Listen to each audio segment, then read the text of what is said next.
Is now starting. All attendees are in listen-only mode. Good afternoon. Today is November 29th, and hope you had a wonderful Thanksgiving with your friends and family. My name is Patricia Suzuki, Director of Program Services, and today I have the honor to introduce you to Rhonda Workman, our Director of Federal Programs and Integrity, who will be talking to you and sharing with you information about self-directed services, family of staff, and participant agreements. So, Rhonda? Thank you, Patricia, and happy Monday to everybody. Today for our agenda, we're going to provide a brief introduction related to our topics. We know that we've targeted and tried to invite participants that are self-directing, their family members, coordinators of community services, the fiscal management services, but we also know that at times we have people who are interested in self-direction joining us, and so we want to make sure that everybody has some background information. We'll also start to talk about the family of staff form and the guidance that we recently issued. We'll then talk about a new participant agreement that's specific to self-directed services, and we'll also be providing some links to some resources for you to review, and also be sharing during the presentation some questions that we have already received related to family of staff. We want to encourage you to add any additional questions in the question or chat box, and we'll be reviewing them after the presentation. Some we may be able to answer today. Others we will review and consider for inclusion in our DDA frequently asked questions. Next slide, please. So let's start with that introduction related to our topic today. The Developmental Disabilities Administration supports participants' rights to self-determination and choice to self-direct their services. Self-determination and self-direction is one of our 5 priority focus areas. Self-determination means making your own choices, learning to effectively solve problems, and taking control and responsibility for one's life. Self-direction gives the participant the freedom to choose the services and supports they need to live independently and to be an active member of their community. The core functions of self-direction are choice and control over how services are provided and who is hired and being paid to provide these services. This includes the option to hire family as staff. Next slide, please. Services through the DDA programs are provided in 2 different ways, or through what DDA calls service delivery models. One is referred to as the self-directed service delivery model, and the other is referred to as the traditional service delivery model. The participant, with the support of their team, can choose the model that best supports the participant to live their good life. Next slide, please. In the traditional service delivery model, the participant or their team chooses a DDA provider who is then responsible for overseeing, coordinating, hiring staff, and providing services. In the DDA self-directed service delivery model, the participant, not the provider, and or their team has the responsibility for overseeing, coordinating, and directing the services that the participant has been approved to receive. In this model, participants and or their team have specific employer and budget responsibilities to direct the participants' approved delivery of their services. Next slide, please. So let's talk a little bit about employer and budget authority. The self-directed services employer authority means that the person has decision-making responsibilities to recruit, hire, train, and supervise the staff, the vendors, and service providers that the participant wants to hire, They can also fire staff and providers as necessary. The self-directed services budget authority means that the person has decision-making responsibilities over how the Medicaid funds in the participant's budget are spent to purchase authorized services. This may include things such as assistive technology, environmental modifications, employment supports, and community development services. Next slide, please. There are several important team members associated with the self-directed service delivery model. This includes the participant's coordinator of community services, or CCS, the participant's chosen fiscal management service provider, or FMS.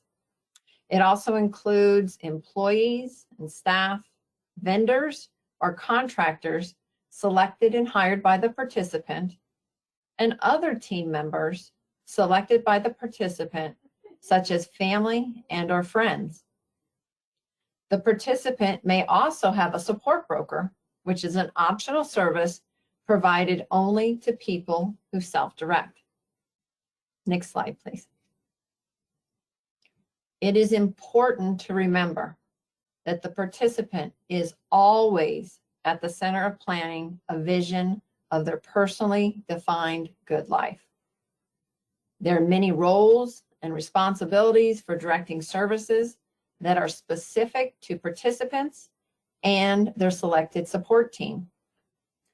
The participants' selected team members each has a specific role to support the person in developing and maintaining their services.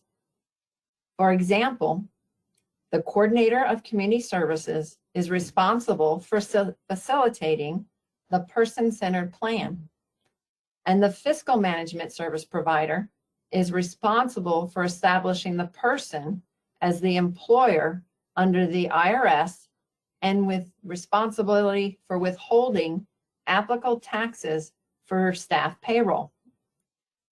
Participants may ask or delegate specific responsibilities that are not required by specific people under the program, such as the CCS or fiscal management provider, to other team members and ask them to help them to complete them. Next slide, please. Participants may also hire a relative, legally responsible person, and legal guardian as an employee or staff member as permitted under the federally approved programs. A relative is defined as a natural or adoptive parent, step-parent, or sibling who is not also a legally responsible person. A legally responsible person is defined as a person who has a legal obligation under the provision of Maryland law to care for another person. Under Maryland law, this includes 1, a parent, either natural or adoptive, legal guardian, or person otherwise legally responsible for the care of a minor. An example would be a foster parent or a relative appointed by the court. When a participant hires a relative to be an employee or staff member, the family as staff form must be completed. This form is used to inform the participant's team, their coordinator of community services, their fiscal management service provider, and also is submitted to the DDA. The DDA updated the previous family as staff form with input from SDAN. And so now let's review the recent guidance and form we issued. Next slide, please.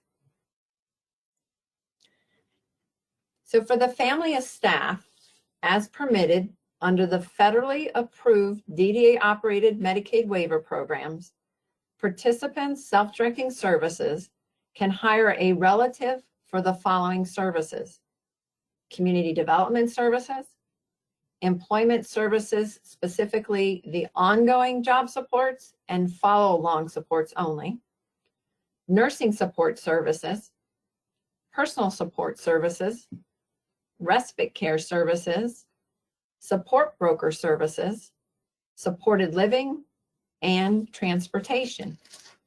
It is important to remember that the DDA waiver programs for which a relative is hired to provide services must be included in the participant's authorized person-centered plan and follow all of the program rules and requirements.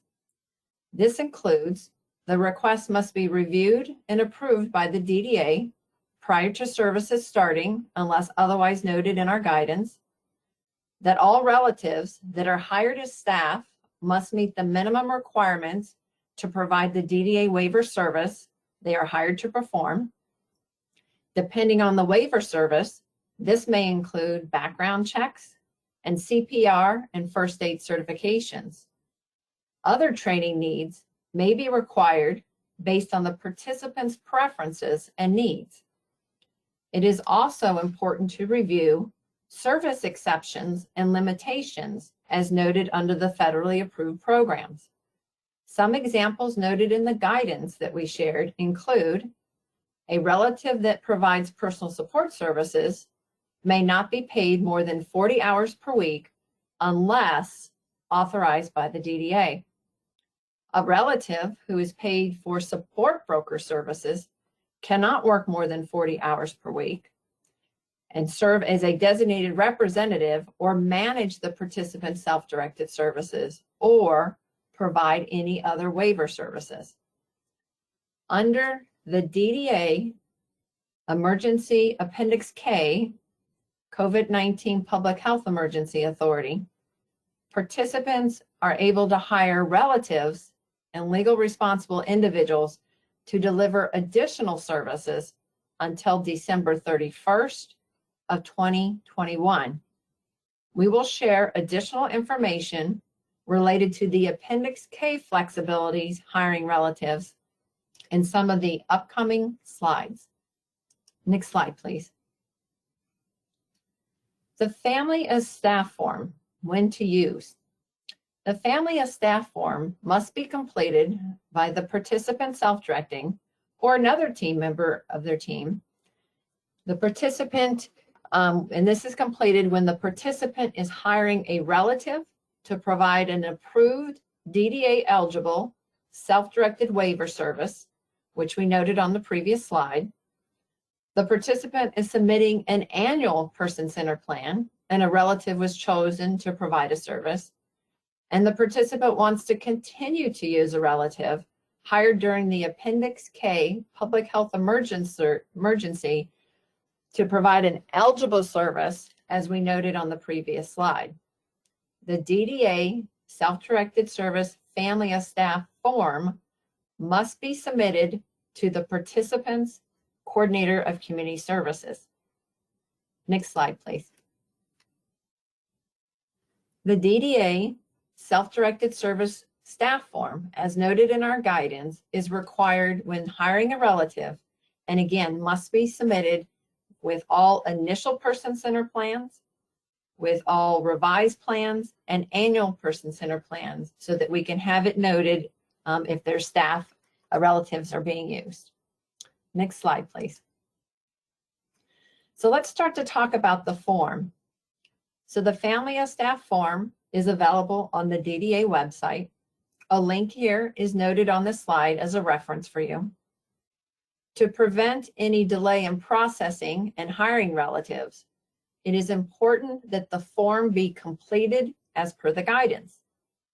Incomplete forms will be returned for corrections. When completing Section 1, which is noted here on the right side of the slide, the participant will first indicate with a checkbox which option they are choosing to use. Option 1 is checked when the person does not want to hire a relative.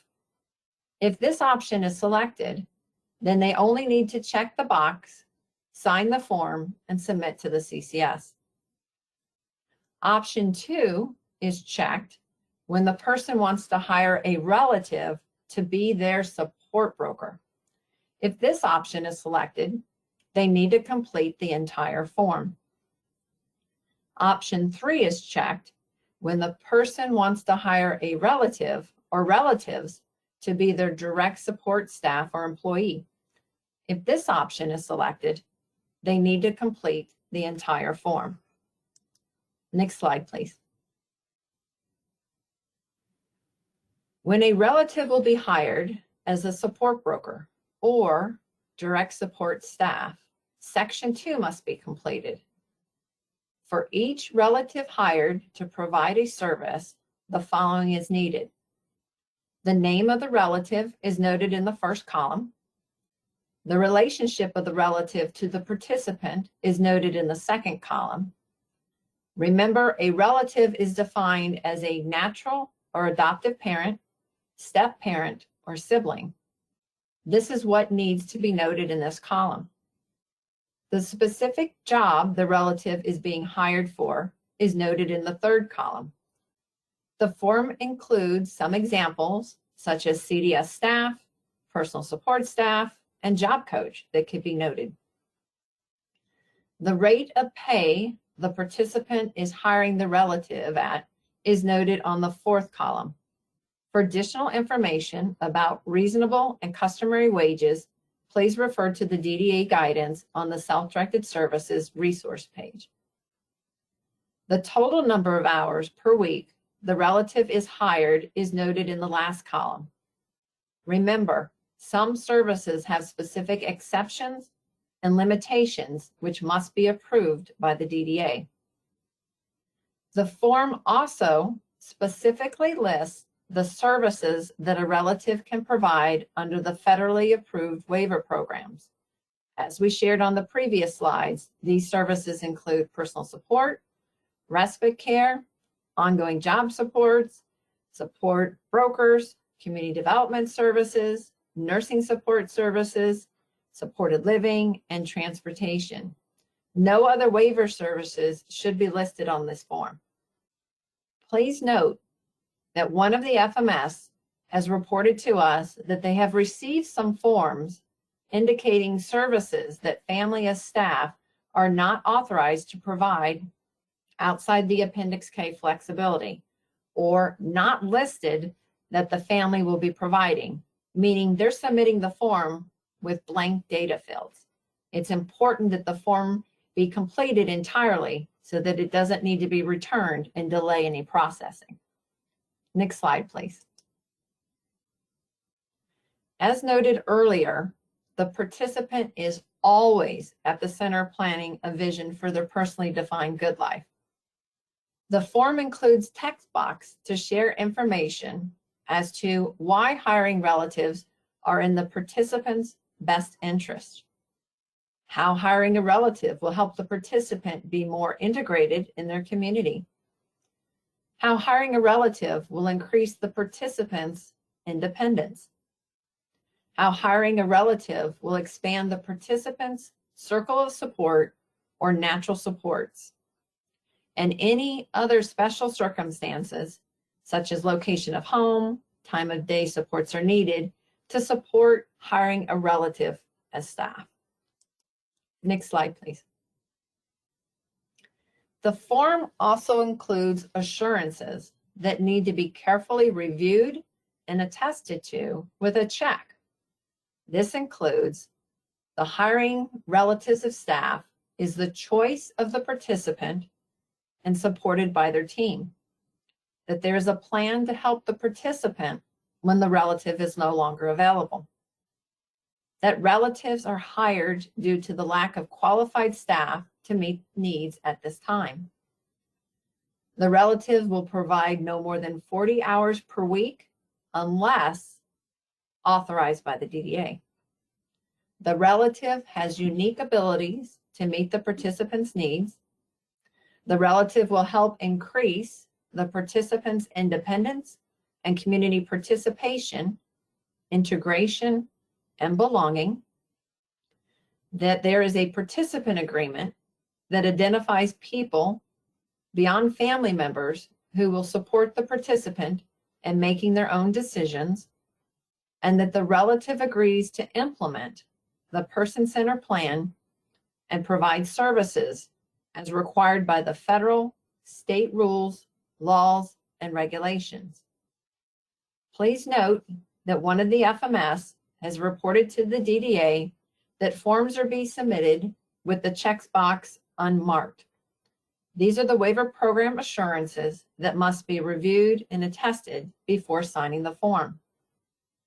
The form also includes a signature section and must be signed by the participant or their legal guardian or designated representative if applicable. One of the FMS has also reported some concerns related to signatures and noting that employees identified on the form were also signing the form. For example, employees are signing on the designated representative line. However, designated representatives cannot be employees, and that team members signing on the designated representative line when there's no formal agreement that they have been designated as a representative. So again, it's important that we make sure that we review the guidance and ensure that the forms are completed as per the guidance. All information is accurate so that we can process them quickly and efficiently and not have to return them for corrections. Next slide, please. So let's talk a little bit about the Appendix K emergency flexibilities related to hiring relatives. And as we start to talk about unwinding of those federal authorities, it's important to note that participants can continue to employ a relative that was hired under the Appendix K flexibility during the COVID pandemic after December 31st for the following services only. Again, these is the community development services, the ongoing job supports and follow-along supports under employment services, nursing support services, personal supports, respite care, support broker, supported living, and transportation. If a relative was hired during the public health emergency for a service not noted on this slide, then the participant has the option to hire a new staff member that is not a relative, hire a vendor, or hire a provider. Next slide, please. From November through December 31st, as part of the unwinding of the Appendix K flexibilities, the CCS shall submit this form that meets the standards noted in the guidance to the person's fiscal management service provider.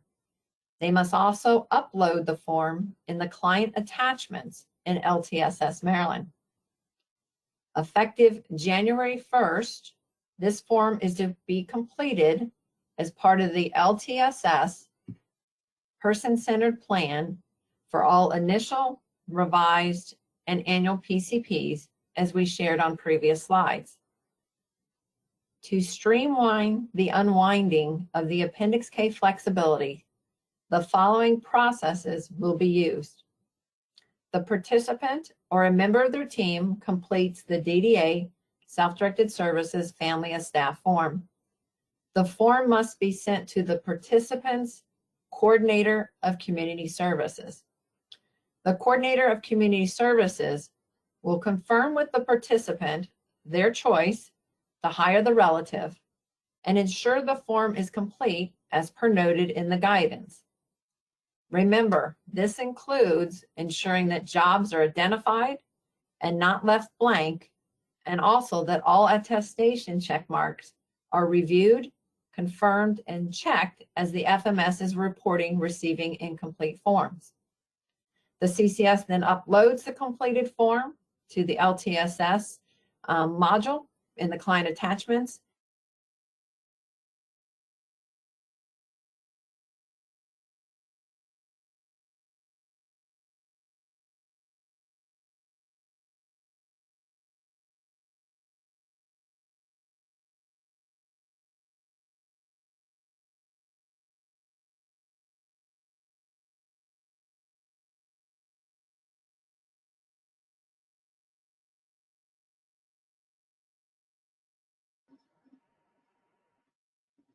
Hey, Rhonda. 1 second, I'm gonna go tell her she's muted.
Hi, Donna. Can you check to see if you can unmute her, please?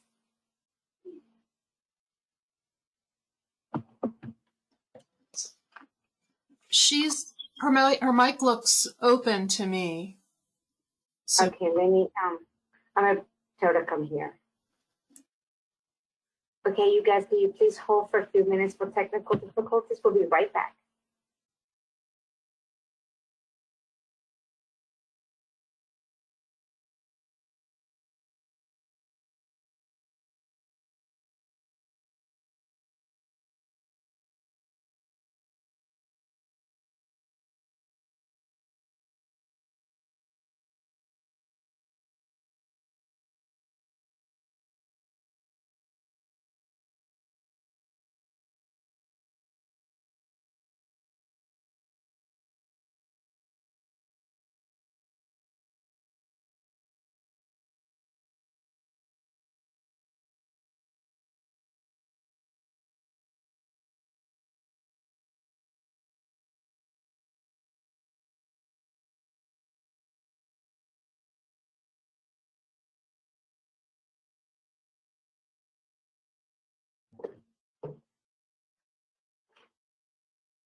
Donna, can you hear me now?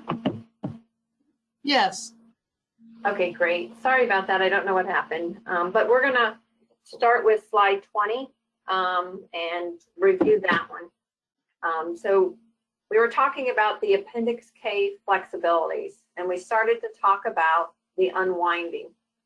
And from November through December 31st, as part of our unwinding of the Appendix K flexibility, the Coordinator of Community Services shall submit this form that meets the standards noted in the guidance to the person's fiscal management service provider, and they must upload it to the client attachments in the LTSS Maryland system. Effective January 1st, this form is to be completed as part of the LTSS person-centered planning process for all initial, revised, and annual PCPs as previously shared in the other slides. To streamline the unwinding of the Appendix K flexibilities, the following process will be used. The participant or a team member can complete the DDA Self-Directed Services Family and Staff form. The form must be sent to the participant's Coordinator of Community Services. The Coordinator of Community Services will confirm with the participant their choice to hire the relative and assure the form is complete as per noted in the guidance. Remember, this includes ensuring that jobs are identified and not left blank, and also that all attestation check marks are reviewed, confirmed, and checked as the FMS is reporting receiving incomplete form. The CCS will upload that completed form in the client attachments and also send a copy of the form to the participant's FMF. Forms that are not complete will be sent to the DDA regional office leads for review and remediation. And to avoid disruption in payment for services, forms should be completed as soon as possible. Please note that one of the FMS is reporting that the form is being submitted to them from someone other than the participant's Coordinator of Community Services. As per the guidance, the Coordinator of Community Services will submit the form to the FMS. Next slide, please.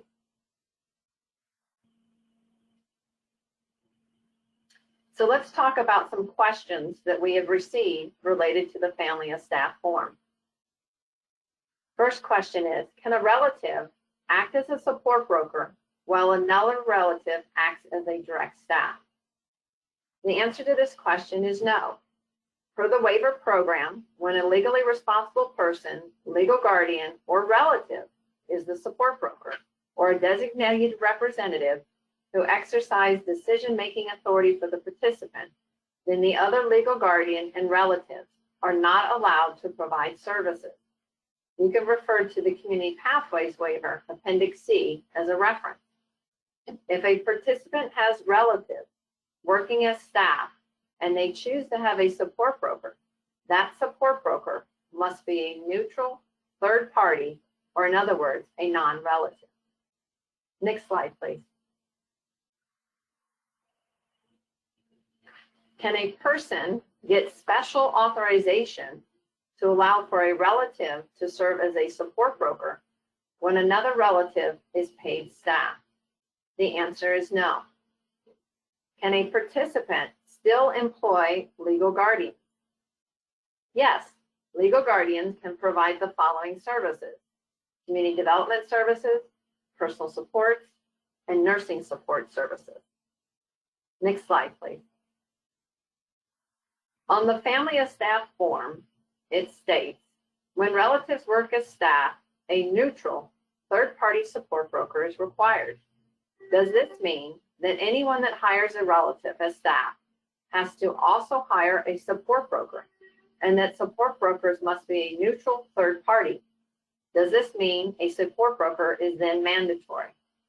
The answer to this question is no. Participants can hire relatives to be direct support staff or hire a relative to be their support broker. Participants cannot hire relatives to be direct support staff and hire a relative to be their support broker.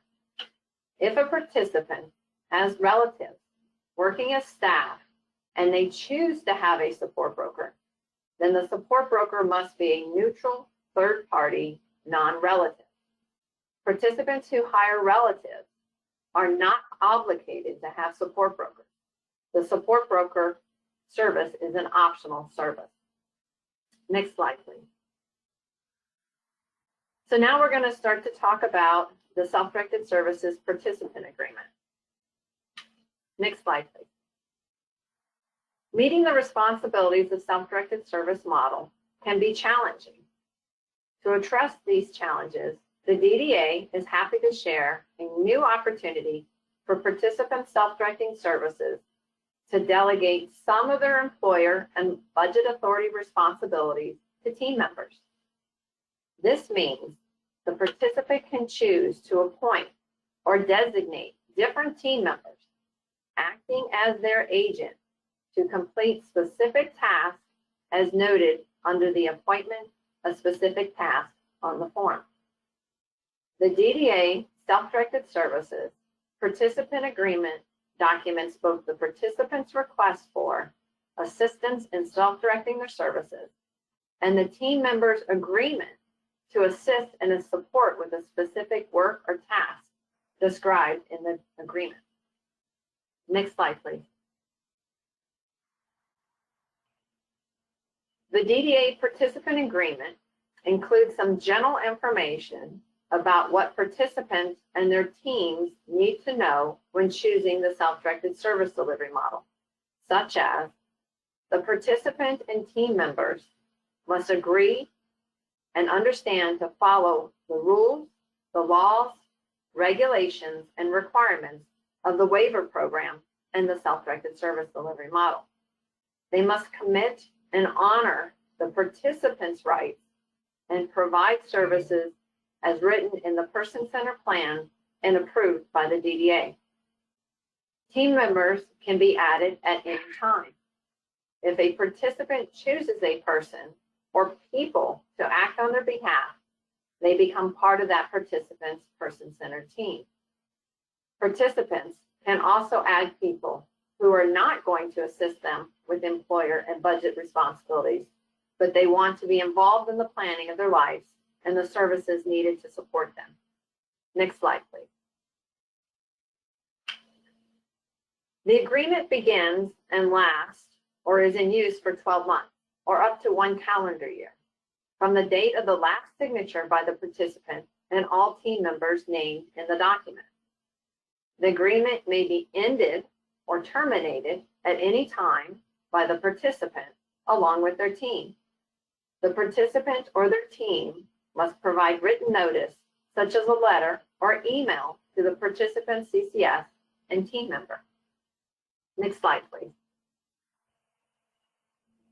There are a lot of resources and tools to help participants and their teams to be successful in self-direction. We have a self-directed handbook on our website that can be referred to. If the participant does not agree with the rules or is unable to adhere to the requirements, then the traditional model of service provision may be more fitting. If DDA determines that a participant or members of the participant team has broken the terms of the agreement, DDA has the authority to remove the participant from the self-directed service delivery model. If this happens, the coordinator of community services will help the participant identify traditional waiver services and providers under the traditional service delivery model. The CCS will also provide information about the person's right to appeal the DDA decision. Next slide, please. So let's talk a little bit about the participant agreement process. The CCS will assist the participant to complete the agreement for the participant's preferences and best interests. They're going to make any updates to the agreement if changes are requested by the participant or team members. The CCS will review the agreement on a quarterly basis to make sure that the team members are those that the participant chooses and confirm that each team member's agreement to assist and support the participant as stated in the document is current. The CCS will make sure that the participant and their team roles and responsibilities do not conflict with program requirements and rules. The roles, work, and responsibilities of each team member are different. This means that the work of one team member cannot be completed by another team member. The roles and responsibilities of each team member are outlined and described or defined in the DDA self-directed handbook and is applicable. The DDA roles that are noted include the participant, the coordinator of community services, employees, providers, vendors, and contractors, the FMS role, and also the support broker role. The participant and their team members, as applicable, must review the agreement completely before they sign it. And the participant and each team member, as applicable, must sign the last page. Their signature means that they agree with the document and its content. Next slide, please. So let's look at the actual agreement. When completing the participant agreement, the participant will first indicate with a checkbox which option they are choosing to use. Option 1 is checked when the participant chooses to be the primary person responsible for managing their employer authority and budget authority under the self-directed service delivery model. They do not have a legally responsible person or legal guardian and do not wish to appoint a representative or establish other supports with their person-centered planning team. Please note, the participant may choose a team of people to help suggest or aid their decision-making process, but under option 1, the participant will retain the employer and budget authority responsibility.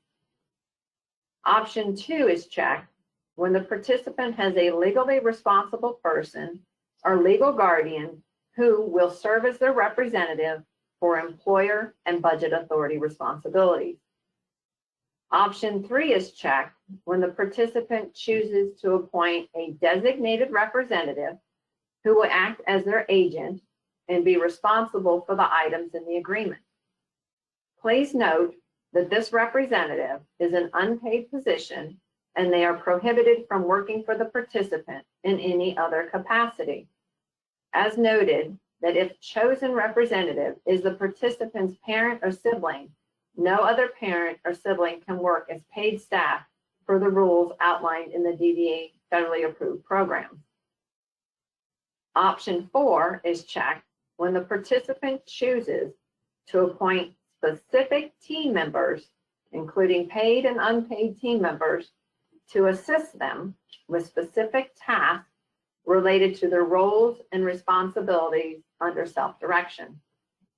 Under this option, the participant may decide to maintain sole responsibility for some, but not all tasks, and designate team members to be responsible for other tasks, or may decide to appoint a team member or team members for all the tasks noted on the form. This option is checked, and the specific team members or the participant is noted as responsible for each specific task. The specific team member's name that will be assisting the participant is listed for the specific task on the top of page 4. Next slide, please. It is important that the team avoid and protect against any conflict of interest when assignment of work and specific tasks to team members. A conflict of interest can happen in situations where individuals are being paid to do something that could alter or improperly influence the advice or recommendation they offer to the participant whose person-centered teams they belong to. There are several ways to protect against this, particularly in a team situation where checks and balances can be established to assure that all members of a participant's team are accountable to the participant. For example, in a situation where a legal guardian or family member are serving as paid staff to a participant, another team member can be tasked to assure that services being provided reflect the participant's desires and interests. Next slide, please. The participant identifies which specific task they will remain responsible for and which task they are delegating to a team member who would be acting in the participant's best interest. They are the participant's agent that they want the member to perform. This is noted by checking either the employer, being the participant column, or making a check under the team member column, and then entering the name of the specific team member responsible. For each task, remember to consider possible conflicts of interest and checks and balances to assure all members on a participant's team are accountable to the participant. Next slide, please.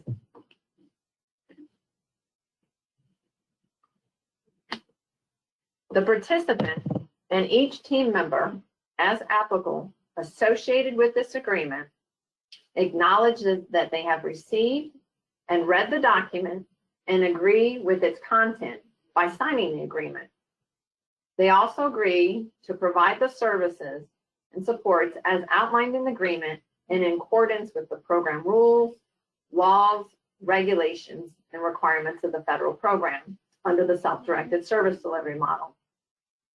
When a designated representative is used, their name and signature should be noted as team member number 1 under additional team members. Next slide, please. So let's review some questions that we have received so far related to the participant agreement. The first question is, what is the difference between a legal guardian and designated representative? Why are there restrictions on designated representatives and not legal guardians? Wouldn't the same conflicts potentially exist across both roles?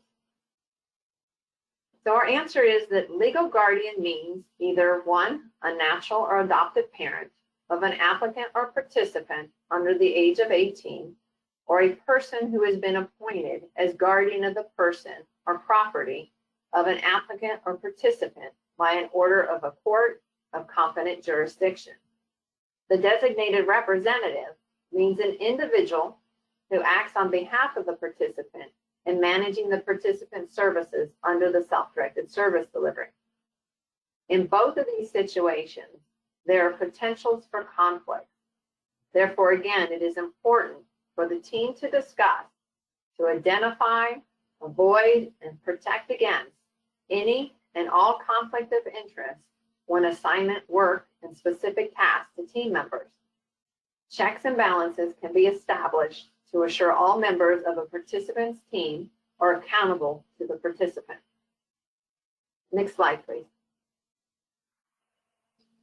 With the participant agreement, The next question is, if there are situations where the family has dual roles, such as management of self-directed tasks and is paid staff, how is that navigated? What is and is not allowed? So the answer is yes, there are opportunities where a family member could have some dual roles. For example, a relative could provide personal supports and also perform tasks such as monitor the budget to ensure it is not exceeded, or finding, screening, and hiring qualified employees. As noted previously, all potential conflict of interest should be considered and checks and balances put into place when considering individuals who may have dual roles. If the next question is if the legal guardian is paid staff, do they also sign timesheets? The answer would be no, as this would be a conflict of interest. Next slide, please. So the next question is, some people are under the impression that someone that acts on behalf of the participant is managing their services under the self-directed service delivery model is automatically a designated representative. For example, a person's parent has always taken on the role of making decisions and acting on behalf of the participant in meetings. Therefore, the CCS considered this parent to be the designated representative by implication, and they must complete the self-directed service participant agreement stating that they are the designated representative. By doing so, the parent would now also be prohibited from being the participant's employee. Our answer is a designated representative is someone that is explicitly identified or designated by the participant and is not a role that someone is automatically placed in based on the task in which they have historically engaged. Next slide, please.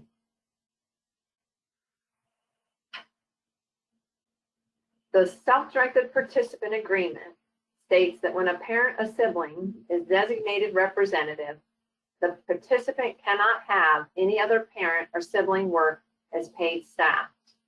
In situations where a participant wishes to avoid this stipulation, can they choose to list the desired parent or siblings as a member of the person-centered team instead of identifying them as the designated representative?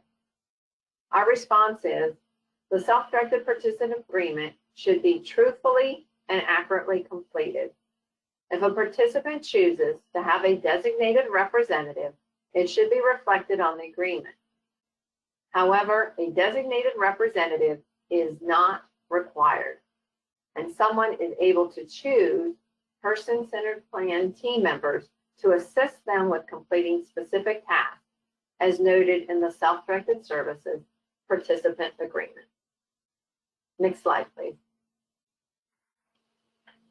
The next question is if a participant appoints a designated representative, does the fiscal management services need to establish the designated representative as the employer of record and transfer all employees under a new employer identification number?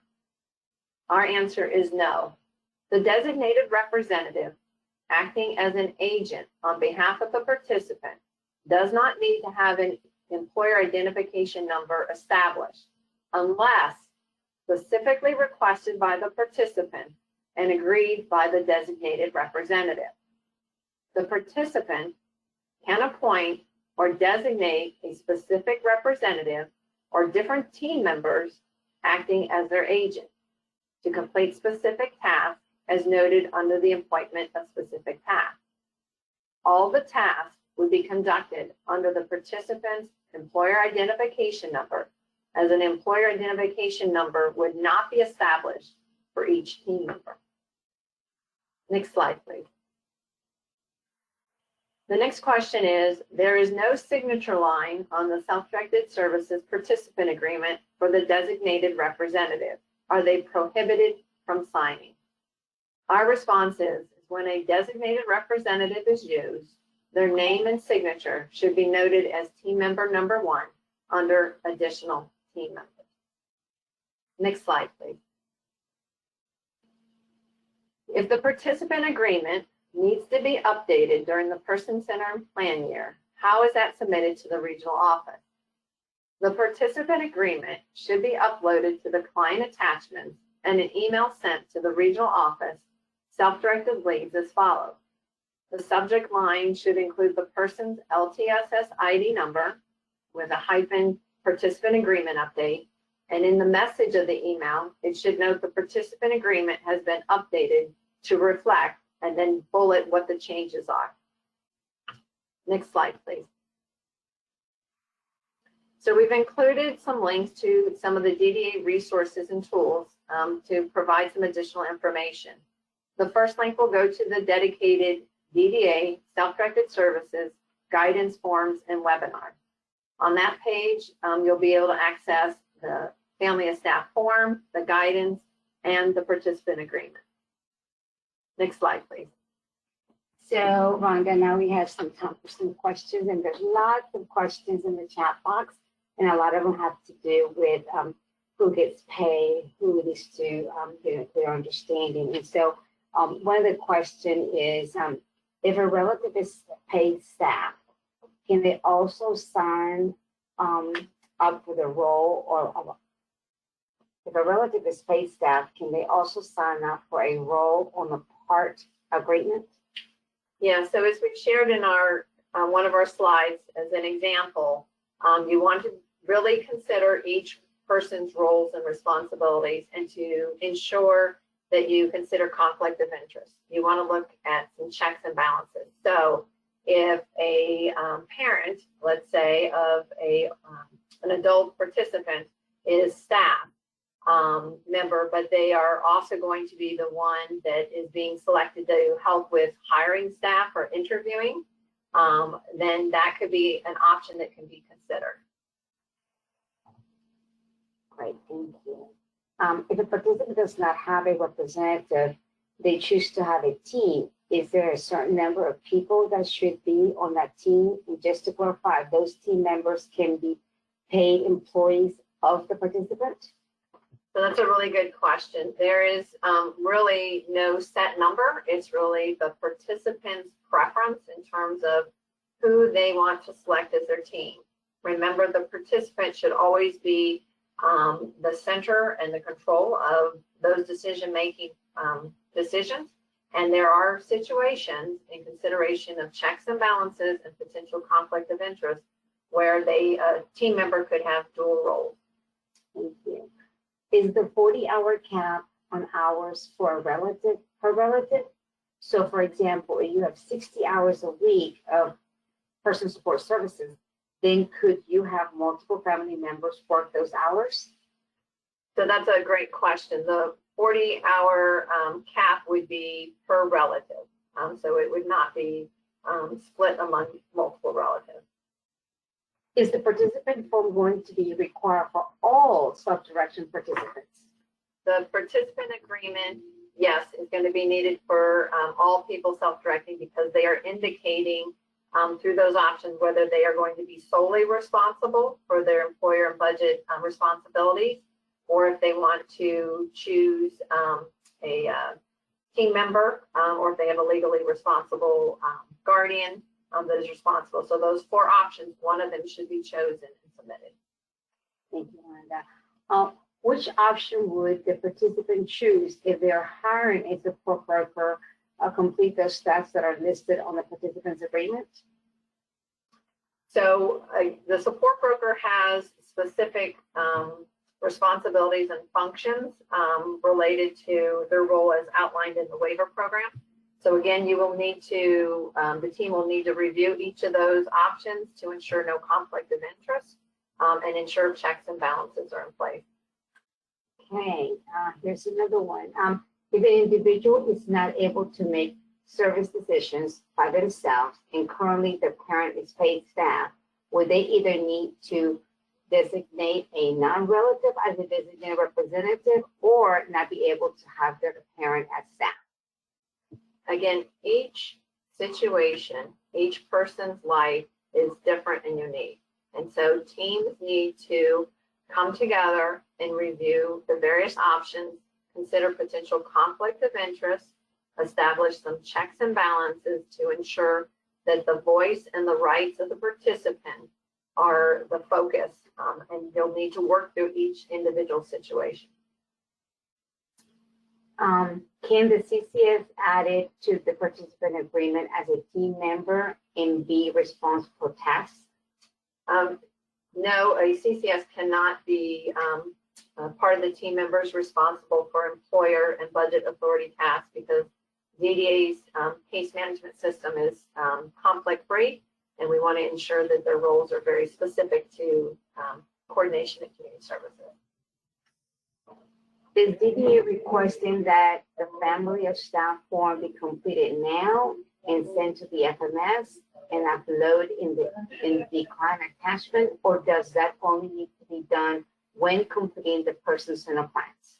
So that's a really good question. So there's two things that we talked about today specific to that form. And one of them was related to the unwinding of the Appendix K flexibility. Remember, under the Appendix K, participants self-directing were able to hire relatives and we're not required to complete our family of staff form, has been the legacy process. So as we're unwinding and ending that flexibility, then any relative that will continue to provide services as permitted under the program, and we've noted those specific services on several slides, that form needs to be completed as soon as possible and submitted so that the FMS can indicate that, and that can continue as of January 1st. As of December 31st, that flexibility of not having to complete that form will end. And so we want to make sure that's completed as soon as possible for any relatives hired during the Appendix K public health emergency so that that can continue. And then moving forward, yes, the form should be completed when a PCP is completed. Thank you, Rhonda. This is the last question. Does the participant agreement replace the waiver agreement, or is that form still required? Yes, the participant agreement will replace what I believe you're referring to as the waiver agreement. We are also working on sharing some information about a rights and responsibility document that we'll be sharing soon. But yes, if it's the agreement that I believe you're referring to, yes, it will be replacing that. So Rhonda, if anybody had any questions about this specific form, who do you recommend to reach out to? Yeah, that's a great question. So if you have questions about the form, I would suggest talking with your coordinator of community services, your support broker. The regional office self-directed leads are also available. And I know that we will be sharing some information with during an SDN membership meeting this week too. So we really appreciate everybody's time today and the information and questions that you've put in the chat box. So we'll review them for frequent questions so that we can issue and include that. And again, we apologize for any audio difficulties that we had during the presentation. Thank you, Rhonda. Really appreciate your good work on this, and thank you all, and have a great day.